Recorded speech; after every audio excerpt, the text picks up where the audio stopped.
escuchando De Piel a Cabeza, un recorrido por tu salud con Ana y Rosa Molina. Porque sabemos que el conocimiento es la mejor medicina. Bueno, ya estamos aquí con la segunda temporada de Piel a Cabeza. ¿Quién nos lo iba a decir, Rosa? Por fin nos hemos juntado, que nos ha costado un poquito. Sí, nos ha costado un poco. De hecho, veréis que... Bueno, veréis, más bien no. Simplemente nos vais a escuchar, ¿vale? Porque de momento no vamos a estar en YouTube en estos primeros episodios porque estamos en modo relax aún del veranito y bueno, bastante que hemos conseguido juntarnos para retomar el podcast. Pero bueno, venimos relajadas, pero empezamos con un temazo, ¿eh? Empezamos fuerte. Empezamos fuerte. Sí, porque como habréis visto en el título, vamos a empezar hablando del tema de las autolesiones, del suicidio, y no es casualidad, sino porque es que precisamente esta semana es la semana de la prevención del suicidio y yo creo que era importante tratar este tema.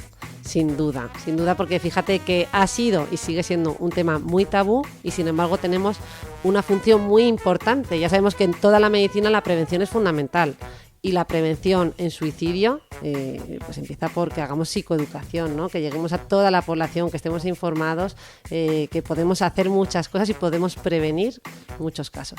Sí, de hecho tú siempre dices que una población psicoeducada es una población prevenida o saludable, así que totalmente de acuerdo. Yo misma os aconsejo, los que estéis aquí, que supongo que ya estáis porque os interesa, pero que os quedéis, porque he estado charlando con Rosa antes de grabar sobre este tema y es apasionante. Pero antes de empezar directamente con el suicidio, vamos a empezar hablando un poco de regulación emocional, porque tú siempre nos cuentas que, bueno, a veces nos llevamos las emociones al cuerpo, ¿no? Que más bien las actuamos en lugar de elaborarlas.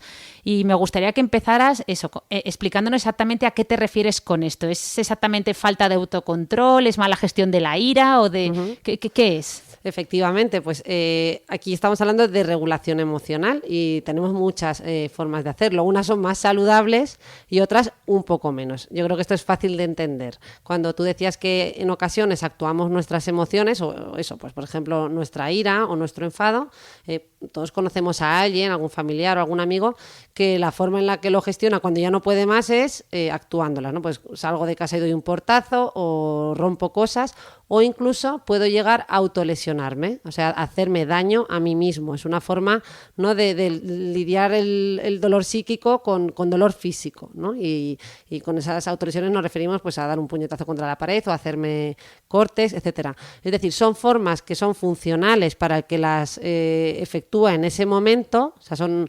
he dicho funcionales. Sí, has dicho. Bueno, más que funcionales, en realidad que son útiles, ¿vale? Porque funcionales no son. De hecho, a largo plazo lo que hacen es empeorar la situación, nos hacen sentir peor y no estamos solucionando nada. Así que, bueno, en definitiva, puede estar relacionado, sobre todo el campo ya más de las autolesiones, que imagino que es por donde vas, con el tema también del suicidio, ¿no? Pero bueno, no nos vamos ya directamente a eso. Claro, sí, justo. O sea, ahora que decías lo de calmar el dolor psíquico a través del dolor físico, yo a priori decía, pero bueno, ¿cómo puede alguien querer autolesionarse simplemente porque no sepa gestionar el estar triste, ¿no? Si eso va en contra de la vida, pero al final me he puesto a reflexionar, digo, bueno, pero si es que hasta tú lo haces, ¿no? O todos lo hacemos de alguna manera. Por ejemplo, cuando estás tienes estrés, no quiero decir ansiedad porque ya sé perfectamente diferenciar el estrés de la ansiedad gracias a ti, pero bueno, estás triste o estás estresado y te pones a comer un montón, ¿no? Le haces daño a tu cuerpo, es una forma de autolesión, entiendo, o al revés, o dejas de comer, claro, ¿no? O sea, claro. A menor escala, sí, entiendo. Sí, a menor escala es una forma, ¿no?, de no cuidarte y de hacerte daño. De hecho, he mencionado el tema de los golpes, los cortes, quemaduras, también sería una forma de autolesionarse y siempre incluimos eso, por ejemplo, beber claro. o consumir tóxicos en exceso. O sea, es una forma de ir en contra de nuestro cuerpo y de coquetear, ¿no?, con el riesgo pues para nuestra salud y para nuestra vida. El tema de las autolesiones es muy complejo. Efectivamente es una forma, como decíamos, útil para el sujeto en ese momento, pero poco funcional de gestionar nuestras emociones. Lo que suelen decir los pacientes, sin embargo, que nos ayuda mucho a entender el por qué lo hacen, es que es una forma de dejar de sufrir, ¿no? O una manera de disminuir el dolor, que comentan también muchos, ¿no? De distraer la mente con otro dolor, ¿no? Que decíamos, distraer un dolor psíquico, algo que nos genera mucho malestar psíquico que no puedo soportar, y con ese dolor físico es como si distrajéramos a nuestra mente. O también hay quien lo describe como una forma de autocastigo ante sentimientos de culpa y de vergüenza. Y otros, que eso también lo he escuchado muchísimo en consulta, como una forma de sentirse vivo o salir de un sentimiento crónico de vacío, ¿vale? En definitiva, fíjate que detrás de todas estas explicaciones que dan muchos de aquellos que se hacen autolesiones, hay también una explicación neurocientífica. Hay algunos estudios que han visto que en estos que cuando nos autolesionamos liberamos endorfinas. De ahí que se produzca ese estado como de descarga, de relajación, ¿no? Que describen muchas de las personas que lo hacen. Y también el riesgo de estas conductas es que precisamente en relación a esa liberación de endorfinas puede facilitar que se convierta en un hábito. No sé si me explico. Es como he conseguido relajarme y anestesiarme de alguna manera o encontrarme un poco mejor, pues es un patrón que puedo tender a repetir y que se convierta en un hábito no funcional de regular nuestras emociones. Qué bueno, qué buena explicación. Y claro, te iba a preguntar qué tipo de personas se autolesionan, aunque voy a modificar un poco la pregunta porque entiendo, como hemos hablado, que hay muchos tipos de autolesión y efectivamente todos podemos llegar a hacerlo, pero ¿qué tipo de personas llegan a autolesionarse de forma tan grave como para poner en riesgo su vida? ¿No? ¿Cómo es el perfil más...? Claro, efectivamente, como bien has dicho, es que es difícil, ¿no?, trazar un perfil como tal. Desde luego, sí que podemos ver como patrones repetidos en personas, imagínate, pues que han tenido antecedentes traumáticos en la infancia y que la forma en la que han aprendido a regular sus emociones pues no ha sido a lo mejor la idónea y esta es la única que han encontrado, ¿no?, para convivir con un dolor que les desborda. En el caso de las consultas de salud mental, pues más en concreto las de psiquiatría, vemos las autolesiones mucho en el trastorno límite de la personalidad, que es un tipo de trastorno de la personalidad que atendemos y que una de las características que presentan es esa tendencia a autolesionarse, incluso, ¿no?, a pensar en el suicidio. Pero bueno, efectivamente, como bien decías, lo podemos ver también en múltiples, o sea, no podríamos trazar un perfil de personalidad como tal. Si es esa la pregunta, que nos haga pues un poco prever que va a haber autolesiones, ¿no? Podríamos hablar ya más de aspectos más nucleares, como hemos comentado, ¿no? Pues a lo mejor el haber tenido eventos traumáticos en la infancia que te pueda predisponer a hacerlo, etcétera. Claro. Oye, y una pregunta interesante, porque yo a veces, pues obviamente en consulta han venido chicas y chicos pues que traen cortes en los brazos, incluso a veces porque no saben gestionar incluso un acné, ¿eh? Fíjate hasta qué punto algo como el acné, que hay gente que dice que es un problema estético cuando no lo es una enfermedad, pues puede llegar a afectar en esa época como es la adolescencia o bueno, cosas más graves, pero bueno, yo a veces me he preguntado, ¿cómo puedo ayudar a esta persona, ¿no? Y supongo que ya no solo yo que lo veo en consulta, sino los familiares, los amigos, las personas que tengan cerca a gente que sabe que se está autolesionando, ¿cómo pueden ayudar, ¿no? ¿Qué podemos hacer? Antes, si vemos a alguien que se está haciendo daño de esta manera. Bueno, yo creo que aquí el primer mensaje de todos siempre es bueno, tratar de escuchar a esta persona, o más que escuchar, muchas veces invitarle a hablar, porque entiendo que las situaciones que tú describes a lo mejor lo hemos visto, pero no nos ha contado espontáneamente nada. Entiendo que será alguna de las escenas que estás proponiendo. Entonces, ahí, sin alarmarnos en exceso, sin asustarnos, pues tratar de preguntarle a esa persona pues qué ha pasado, si puede contarte un poquito más sobre eso, si es que preguntarle si se ha encontrado mal últimamente. En definitiva, invitarle a hablar y escuchar activamente, sin juzgar. Y, por supuesto, una vez que nos ha comentado que ha sido una forma de autolesionarse, pues evidentemente remitirle o recomendarle que consulte con un profesional. Bueno, incluso si no nos lo dice, ¿no? Si podemos leer entre líneas que es lo que se ha encontrado así y que igualmente pues que tiene que pedir ayuda. Yo creo que ese es el mensaje principal. Sí, totalmente, vamos, que me viene muy bien, totalmente de acuerdo. En ese sentido, yo es verdad que siempre he intentado normalizarlo, aunque no sería a lo mejor la palabra más adecuada, pero sí no mostrar sorpresa, sino intentar ¿no? hablarles de la empatía. Pero bueno, ¿qué diferencia hay? Porque claro, alguien que se quiere, o sea, alguien que se autolesiona, ¿no? Pues yo que sé, que se hace cortes en los brazos, por ejemplo, ¿no? Que es un ejemplo que a todos nos viene a la mente cuando hablamos de este tema. ¿Es realmente alguien que se quiere suicidar o quiere llamar la atención, como a veces se dice? O sea, ¿cuál es el límite? ¿Cómo podemos saber cuándo algo puede ser realmente grave? Que supongo que es una de las grandes preguntas que yo creo que a veces tú me lo has contado, ¿no? Que uno de los mayores miedos que tenéis como psiquiatras es no ingresar a alguien que a lo mejor tenía patrones de, ¿no? O podía llegar a suicidarse y que es algo realmente difícil y que me parece... Claro. Pues a ver... A ver, ¿por dónde empezamos? Ya, te has dado cuenta que te he hecho 15 preguntas en una, ¿no? Pero bueno, oye, es la vida. Esto tenemos tiempo, o sea, que tú tranquila. A ver, mensaje número 1. Aquí vamos a irnos con mensajes claros porque si no tenemos aquí para hablar largo y tendido. Pero básicamente, alguien que se autolesiona es alguien que quiere dejar de sufrir. ¿Vale? Perfecto. O sea, no necesariamente quiere suicidarse. De hecho, muchas veces el que contempla el suicidio a lo mejor no es que quiera dejar de vivir, es que quiere dejar de sufrir. Ese es el mensaje principal. Entonces, desde luego que alguien que llega a autolesionarse puede estar más cerca del suicidio, ¿no? Es decir, que si miramos las estadísticas, hay más probabilidad de que alguien que ha hecho eso pues esté entre las estadísticas de gente que se ha suicidado, pero no necesariamente. Es decir, hay gente que, como decíamos antes, lo describe simplemente como un acto de relajación, como una forma de gestionar algo que no saben gestionar de otro modo. Yo creo que ese es el mensaje principal. Luego ya esa labor de distinguir si hay un mayor o menor riesgo de suicidio, a mi modo de ver creo que como hay que hacer entrevistas muy largas, hay que explorar toda una serie de ítems, ¿no? Por ejemplo, cuando exploramos el suicidio en consulta, pues no directamente simplemente decimos ¿quiere usted suicidarse?, ¿no? Sino que en un contexto determinado, alguien que nos ha contado que se siente mal, que se siente triste, que está decaído, apático, desmotivado, pues empezamos a preguntarle además si pues ha pensado alguna vez que la vida no tiene sentido. Si nos contesta que sí, pues seguimos explorando un poco más allá, ¿vale? Y ha sentido que no tenía ganas de vivir. ¿Alguna vez ha pensado que le gustaría dormir y no despertar? O incluso alguna vez ha contemplado la muerte como salida, ¿vale? Entonces vamos explorando con toda una serie de preguntas hasta el punto que podemos establecer si hay lo que llamamos ideas pasivas de muerte, es decir, simplemente, pues hay gente que dice, pues a mí simplemente me gustaría desaparecer, no es que yo me quiera matar, sino que estoy sufriendo tanto que me gustaría desaparecer. O hay ideas activas, ¿no?, de suicidio, es decir, pues he hecho un plan o tengo pensado cómo lo haría y no descarto hacerlo en tal tiempo, ¿no? Pues todo es algo que vamos a explorar los profesionales y ahí casi, ¿no?, como decíamos antes, a invitar a que acudan a un profesional. Sí, totalmente. Ahora que te estaba escuchando me he dado cuenta de lo complejo que es y que quizá con la pregunta había banalizado un poco o intentado simplificar algo que es imposible simplificar, ¿no?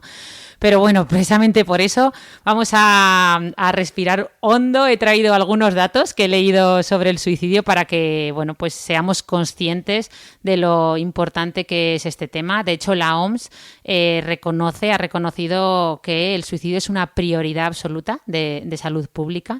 En 2014 se publicó el primer informe mundial de la OMS sobre esta cuestión, titulado Prevención del suicidio, un imperativo global, con el objeto de aumentar la sensibilización respecto a la relevancia que tiene el suicidio y los intentos de suicidio pues en estos momentos, ¿no? O sea que... Fíjate, ¿no? Qué importante reconocer esto, porque, Ana, otro dato que da la OMS es que el suicidio es que daba la OMS, perdonadme, en el 2019, es que el suicidio era la tercera causa de muerte entre los jóvenes entre 15 y 19 años, ¿vale?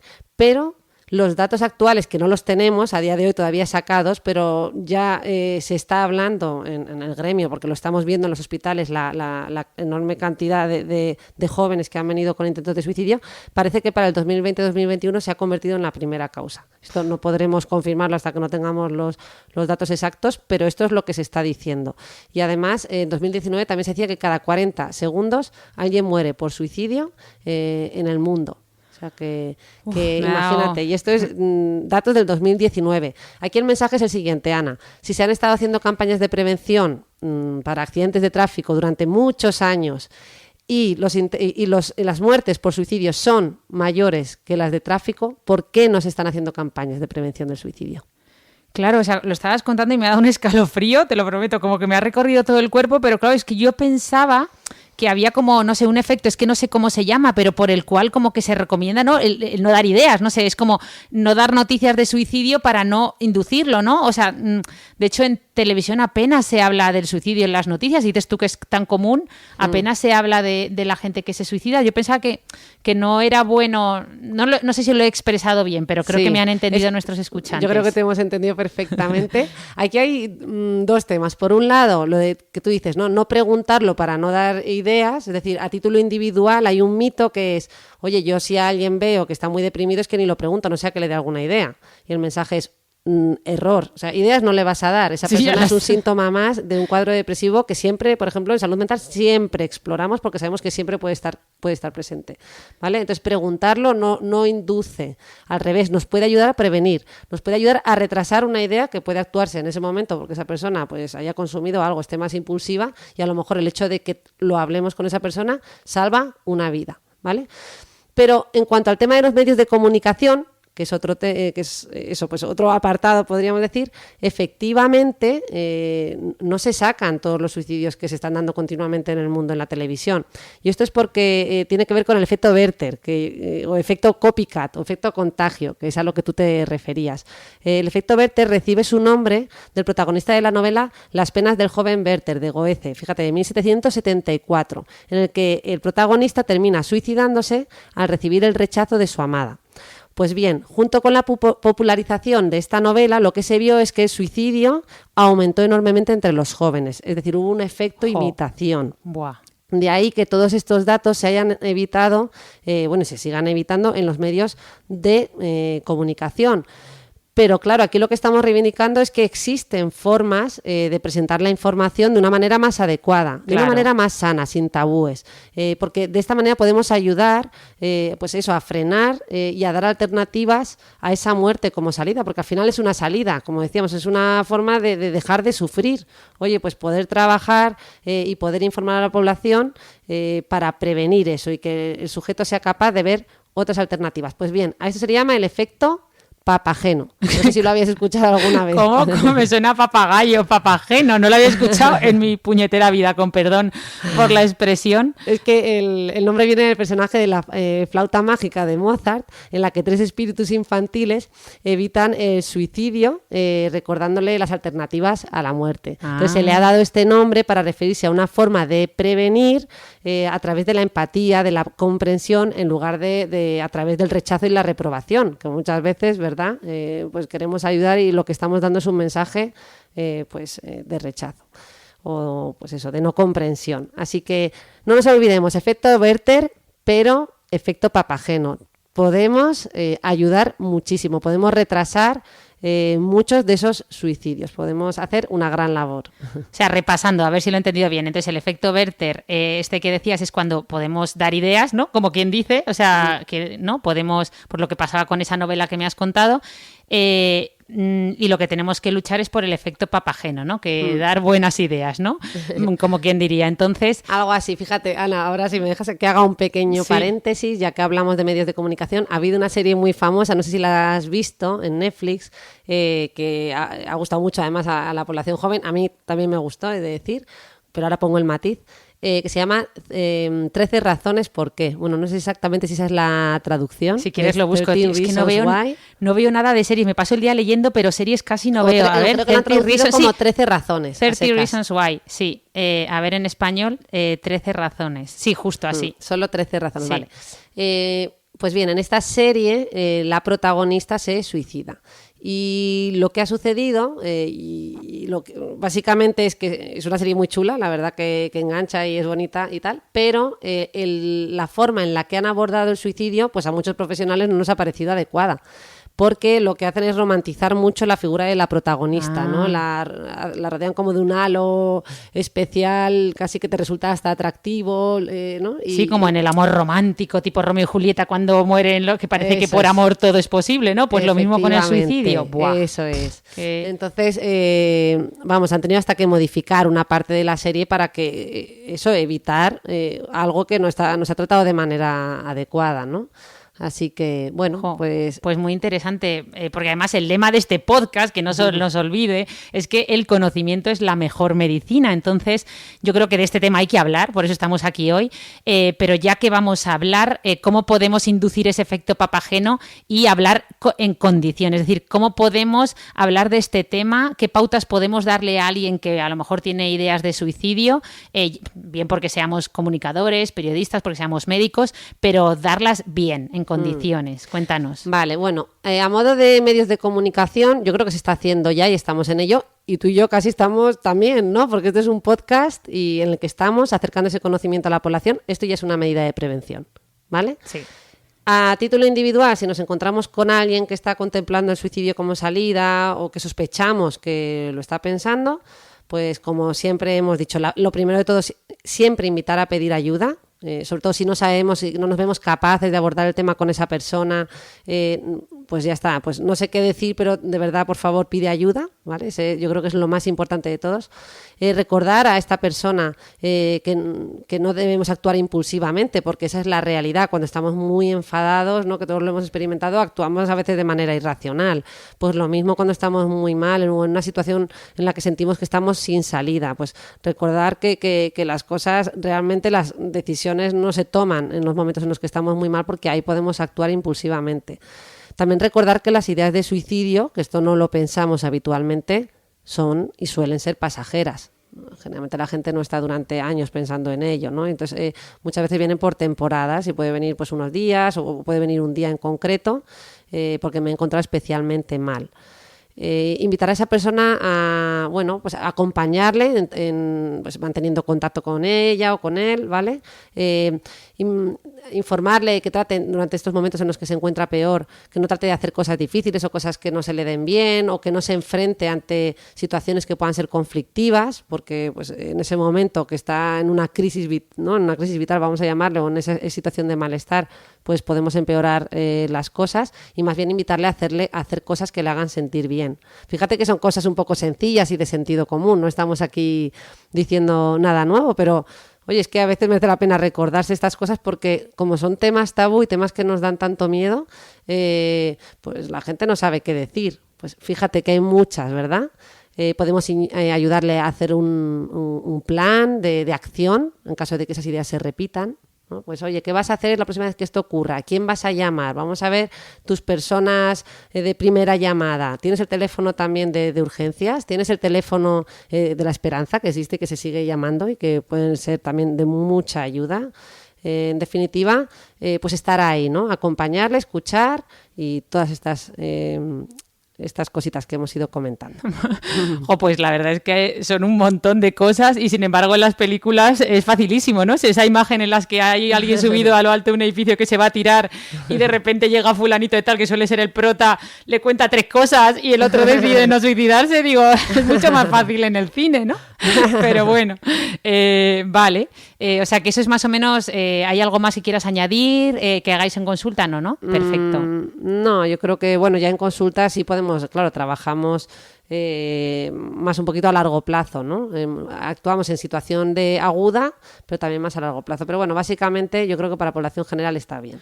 Vale, y una pregunta un poco morbosa que a lo mejor no te gusta, pero ¿y restringir, por ejemplo, el acceso a cosas que puedan usar para... Yo no sé por qué tenía entendido que en las plantas de psiquiatría las ventanas no se pueden abrir, ¿no? Como en los hoteles. Sí. O sea, ¿eso funciona o...? Sí. Restringir el acceso a medios que se usan habitualmente para el suicidio. Esto que comentas en realidad se ha hecho en todos los hospitales, o sea, en todas las plantas de los hospitales, porque no es solo en la planta de psiquiatría. Puede ocurrir en cualquier planta de medicina general. Gente que está con procesos médicos graves y que en ese momento se encuentra desesperada y se puede tirar por la ventana. Pues todas las plantas del hospital ya van con, por lo menos en el mío, sí.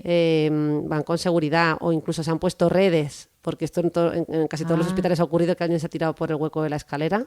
Sí, es verdad que están... Y si te fijas, en la mayor parte, por lo menos yo lo he visto repetidamente en diversos hospitales, estas redes que hay. Sí. Y en definitiva, por supuesto, bueno, en plantas de psiquiatría no hay ningún tipo de objeto punzante, por supuesto no hay acceso a fuego, ni nada que pueda ser utilizado como una herramienta. Entonces, si estamos ante un familiar que sospechamos que pueda tener este riesgo, por supuesto, pues no tener medicamentos accesibles. Esto para los chicos jóvenes, que podemos no verlo venir tan claramente, es súper importante no tener esas medicinas a mano. Vemos repetidamente casos de chicos jóvenes que vienen por sobreingestas medicamentosas. Paracetamol, ¿no? Por ejemplo, claro, que a veces no se asocia con, ¿no? Que siempre pensamos en ansiolíticos, y el paracetamol ya sabemos que es uno de los medicamentos que tomado en grandes dosis puede hacer una hepatotoxicidad fulminante y ser realmente pues peligroso. todas estas medicaciones es muy importante no tenerlas, tenerlas en espacios restringidos, sí. Eso es, y en las cantidades adecuadas. No tenemos que almacenar pastillas, revisar nuestro botiquín cada cierto tiempo, ¿verdad? Y reciclar aquellas medicinas que estén caducadas, etcétera, etcétera. Qué interesante. Así que me alegro que hayas mencionado ese punto, porque fíjate, sí, es muy, muy importante. Sí, hasta en muchos puentes, yo no sé si en el puente de Segovia creo que también han puesto mamparas de... Bueno, que podríamos estar así horas. Y había un tema importante que quería también tratar contigo, y es el tema de los familiares de una persona que se ha suicidado, ¿no? Mira, me vuelve a dar otro escalofrío que hay, ¿no? De esos familiares. Pues es que fíjate que todo lo que ocurre en torno al suicidio es dolorosísimo. Uno te dan escalofríos porque efectivamente cuando nos imaginamos esa situación en la familia, todo lo que puede pasar por nuestra cabeza, ¿no? En cuanto a la incomprensión que nos puede generar, la culpa que puede aparecer por sentir que podíamos haber hecho algo para evitarlo, en fin, todas las emociones que moviliza. Un suicidio en la familia es durísimo. De hecho, fíjate que se les llama supervivientes al suicidio. O sea, a los familiares se les llama supervivientes. Efectivamente. Esto si consultáis guías para la prevención del suicidio, que de hecho lo recomiendo ya aquí, queda dicho, porque tenéis muchas accesibles, por suerte ahora todas en Google, en PDF, que las pueden descargar, guías de prevención del suicidio, guías para supervivientes, guías para profesores, para familiares. Podéis encontrar todo tipo de información accesible ya a través de... Les podremos dejar alguna, ¿no? Un par de ellas así más importantes en las notas del podcast, ¿no? Podemos dejar, perfecto. Sí, efectivamente, así lo hacemos. Yo creo que que va a gustar y que es importante. Oye, sí, ahora que hablabas de familiares, me estaban veniendo a la película a la mente, pues eso, películas y libros que tratan el tema del suicidio. Lo que pasa es que no sé hasta qué punto lo tratan bien, lo tratan mal, o simplemente lo tratan desde una perspectiva más neutra, ¿no? Ha nacido una estrella, por ejemplo, que, ¿no? Esa no la he visto. Sí, la de Lady Gaga y Bradley Cooper. ¿Que no la has visto? No la he visto. ¿No la has visto? Voy a ir anotando. Bueno, eso sí que, pero bueno, no es a lo mejor lo central, pero bueno, que hay muchas películas. No sé si nos quieres recomendar alguna que trate ese tema especialmente bien, o algún libro que merezca la pena. Cuando me tienes que dar tiempo, porque me has pillado. Vale, no pasa nada, porque es cierto que he visto películas que lo tratan, pero así de memoria decir a ciencia cierta que lo tratan especialmente bien, porque es complejo. Lo habitual en salud mental es que estos temas no se traten pues todo lo bien que se deben tratar, ¿no? Sí. Muchas veces por desconocimiento, y se sacan muchos estereotipos de la enfermedad mental que no se corresponden. Pues hablando de estereotipos, a lo mejor sí que nos puedes decir alguno, ¿no? O sea, como algún mito, o sea, como mitos más que estereotipos, al suicidio. Estereotipos hemos saltado a mitos, fenomenal. Vale, me encanta. Sí, porque, bueno, ya que has dicho que se tratan, es verdad que tenemos muchos mitos. Yo misma, pues piensas en suicidio y piensas siempre en las mismas cosas. Entonces, pues eso, cuéntanos alguno así que te venga a la mente. Bueno, uno lo has mencionado ya, que es el de hablar del suicidio puede inducir al suicidio. Error, ¿vale? Esto es un mito. Hay que hablarlo con la persona. Si lo estamos sospechando, nada de evitar la conversación o irnos por otro lado. Tranquilamente, invitarle a que hable, preguntarle por cómo se ha sentido, si es que ha estado muy triste, muy decaído, y ir progresando un poquito si no sabemos cómo abordarlo, pero hablarlo, ¿vale? Y escuchar. Perfecto. Otro mito: quienes hablan de suicidio no tienen la intención de cometerlo. ¿No? O lo que suele decir la gente, solo una llamada de atención. Pues bien, falso, ¿no? Quienes hablan de suicidio pueden estar pidiendo ayuda, están pidiendo ayuda y apoyo, porque lo que quieren es dejar de sufrir. Y un número significativo de personas que hablan de ello sí que lo están, ¿no?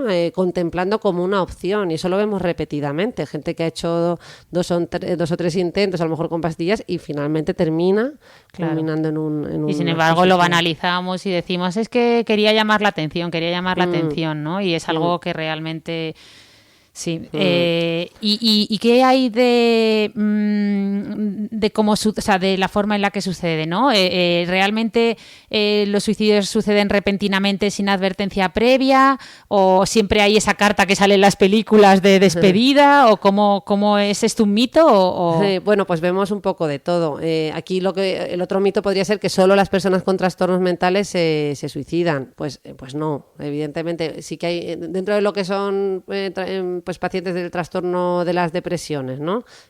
Vemos un porcentaje más elevado que puede tender al suicidio, dentro de la esquizofrenia y otros trastornos mentales, pero no solo se da en pacientes o en personas con enfermedad mental, se da se puede dar en muchas situaciones. De hecho, fíjate que hemos hablado mucho de los impulsos, hemos hablado del consumo de tóxicos, hemos hablado de autorregulación, de la ira, ¿verdad? Sí. Entonces, situación, hay gente que llega a cometer un acto suicida de una manera muy impulsiva y poco reflexiva, que no lo había contemplado nunca y a lo mejor no estaba dentro de un cuadro depresivo, incluso por rabia, ¿no? Imagínate una situación de desamor y con una rabia insoportable, pues hago esto y fíjate lo que me has hecho sentir, ¿no? Y dirijo esa rabia contra esa Pero eso no es lo más persona. normal, ¿no? Lo más normal es que esté dentro de un cuadro psiquiátrico. Sabemos, lo que quiero transmitir es que no solo ocurre en personas con trastorno mental, sino que podemos verlo fuera. O sea, por eso, refiriéndome ya al mito. Completamente sana, ¿no? Perfecto. Eso es. Vale. Y bueno, quizás, por decir un mito más, y con esto ya acabamos, quien haya sido un suicida alguna vez nunca dejará de serlo. Pues esto también es falso. Es decir, por un lado, no tenemos que minimizar a alguien que ha hecho un intento, como hemos dicho, hay que darle la importancia que tiene y tomar las medidas adecuadas, pero por otro lado, puede ser que alguien no lo vuelva a contemplar, porque como hemos dicho, son ideas pasajeras que ha podido aparecer en un momento de su vida y no tiene por qué volver a aparecer. Podemos llevar una vida adaptada y sin que esto pues, reaparezca. Perfecto. Oye, pues qué interesante. Me ha alegrado mucho hablar de estos temas. A mí los temas duros a veces me cuesta hablar, o sea, me generan como de entrada, y supongo que a vosotros a lo mejor a muchos os ha costado darle al clic, pero estoy segura que os habéis alegrado, que habéis aprendido cosas. De Rosa siempre se aprende. Muchas gracias. Y nada, os invitamos a que, si os ha gustado, nos dejéis algún comentario, ideas para futuros podcasts, nos dejéis alguna estrellita o nos deis a like y nos escuchéis en Spotify, en iVoox, en Apple Podcast, bueno, en la plataforma que nos estéis escuchando, en Podimo, en Google, bueno, vengo. Y que todos, pero de verdad especialmente que lo compartáis, sí. Porque creo que todos podemos poner una semillita y nunca sabéis a quién va a llegar esta información. Y yo creo que compartir esto entre amigos, hacerlo cercano, ¿no? Algo que se pueda hablar abiertamente, podemos hacer algo extraordinario. Así que insistiros por favor en compartirlo, ¿verdad? Que estos temas son delicados, cuesta mucho, pero que un amigo, ¿no? Le diga, oye, escucha este podcast que es muy interesante. Además lo tenéis fácil porque por primera vez en toda la historia del podcast de Pie a la Cabeza, y además el único día en el que no lo hemos dicho, es decir, siempre decimos, hoy tenemos que ser breves, y nunca lo somos, nos pasamos de la hora. Bueno, pues hoy media hora clavada, o sea que hoy lo tenéis fácil para compartirlo, no le vais a mandar una chapa insoportable, le vais a mandar un podcast asequible de 30 minutitos, así que Rosa, a seguir en esta dinámica. Nos vemos el próximo viernes. Muchísimas gracias a los que habéis estado con nosotros en la primera temporada y ahora estáis con nosotros en la segunda, y espero que muchas más, y un abrazo enorme, ¿verdad? Un abrazo, efectivamente. Nos vemos el viernes próximo. Nos escuchamos. Nos escuchamos. De momento. Hasta luego. Adiós.